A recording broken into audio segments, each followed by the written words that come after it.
Hello everyone. Today I'm going to presentate about Artemisia Gecelli, one of the greatest female artists in the Baroque period. I chose her because I was looking actually for a female artist in the Baroque period. They were very, very rare. So I got stuck by her and I really liked her paintings. So let's start. Artemisia Gecelli was born in Rome, Italy, July 8, 1593. She got her artistic skills from her father, Orazio Gecelli, who was a painter as well. She was one of his eldest child. She had 4 smaller brothers, and she was the oldest one. She lost her mother when she was 12 years old. After that, her father took her to his studio. He saw that she had much more talent than her brothers. In 1612, her father saw her extraordinary talent. She also applied for several academies but got rejected because she was a female.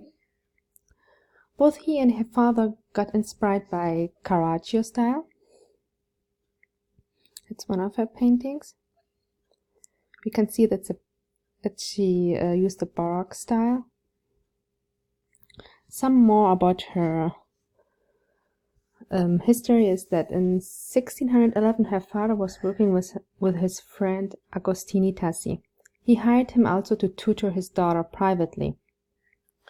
But Tassi raped her. Tassi also refused to marry her, and Orazio, her father, opened a legal case against him. At this time it was something very big, because at this time everyone heard about that. And Tassi was expelled 5 years from Rome. Her father arranged a marriage with Pitantio Statesi after a month from the trial. He was a painter from Florence.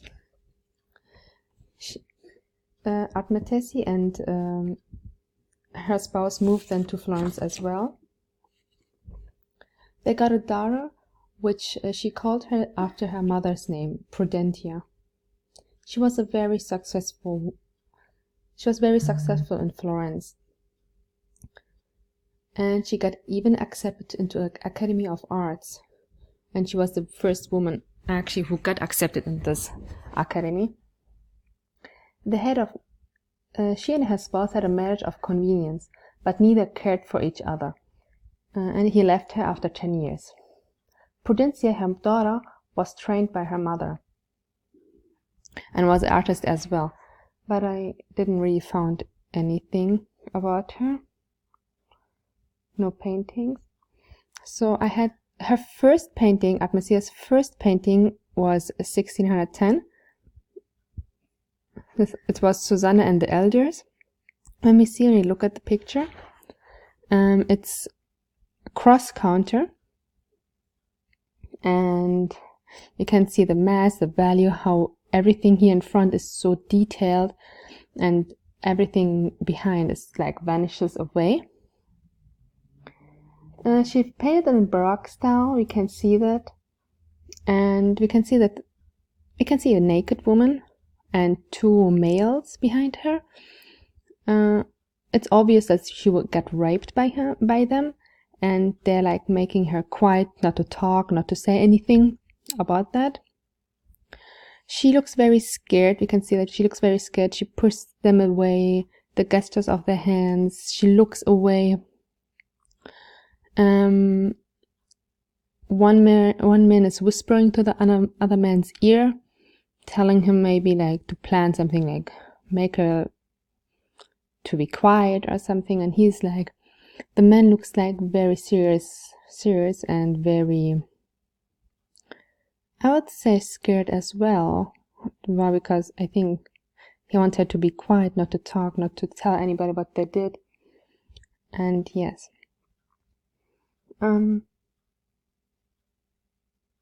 I can see that this picture is very powerful. It has a lot of energy. We can actually feel it. Even everything looks like so in motion, and the movement, the hands look so real.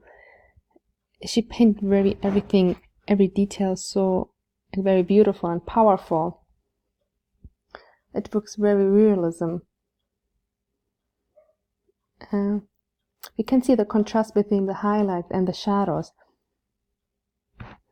Like she's very high, like very bright, very light. Then we can see the shadows here. And it's very powerful and involving. Like when I look at this picture, I really feel involved in it. From the sixth function of art, I would choose self-expression because of the history of the artist, because she got raped by herself. So I think she was just kind of painting her when she got raped, and maybe the guy wanted her to be quiet. From the theories, I would choose expressive theories as well, because of when we paying attention to the artist's expression, he wants to show the world what happened to them. Emphasis, the woman is very lighter compared to everything else in that picture. She looks very innocent, and yeah. The clouds, the movement of the clouds, like it makes us like focus here on this. This vanishes away. There, everything here is neutral, but where we should look is here, and everything here is painted in great details. It's a third-dimensional picture. When we go down about the shapes, we have rectangle shapes, repeated rectangle shapes here, and circular shapes as well. The clouds are circular, the heads, her breast, her stomach. We can see value pattern. Here we can see that the woman is a very bright color compared to anything else. I think it's to show her like innocent she is. And the men's are like, I did them in gray because they are lighter than everything else, but not that light. Yes. Another very great painting that she did was 1614. It was Judith slaying Holofernes. I think it was one of the greatest paintings she did, the most famous one. And we can see two strong women working together with sleeves up and focused on the man to kill the man, Holofernes. The paintings show the man struggling, but in vain.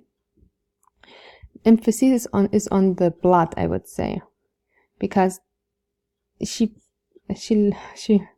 painted so real and so beautiful, like so powerful. We can see the blood hose like coming out, and in great detail, and it looks very realism.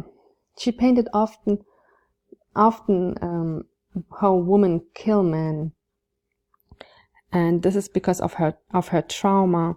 Because she got raped, of her trauma, and how she describes her struggle, and how she wanted to attempt the same thing and kill Tassie with a knife, but she never did.